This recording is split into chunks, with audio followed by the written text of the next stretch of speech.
રાજ્યમાં વધતા સાયબર ક્રાઇમના ગ્રાફને નાથવા અને ડિજિટલ છેતરપિંડી આચરતી ગેંગના મૂળિયા ઉખેડી નાખવા માટે સરકારે કમર કસી છે।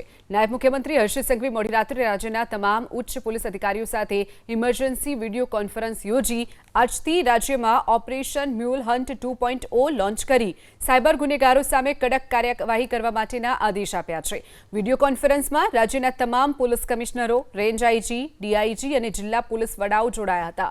તમામ અધિકારીઓએ પોતપોતાના વિસ્તારની વર્તમાન સુરક્ષા સ્થિતિ અને સાયબર ગુનાઓનો ચિતાર નાયબ મુખ્યમંત્રી સમક્ષ રજૂ કર્યો હતો।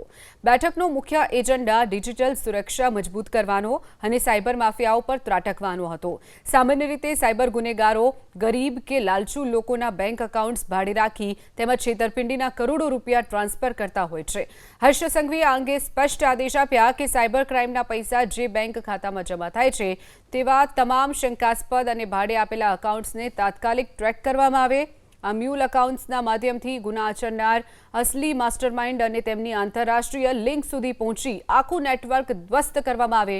સાયબર ઠગાઈમાં પ્રત્યક્ષ કે પરોક્ષ રીતે મદદ કરનાર તમામ તત્વો સામે કડક કાયદાનું શસ્ત્ર ઉગામવામાં આવે તેવી પણ તેમણે આદેશ આપ્યા છે।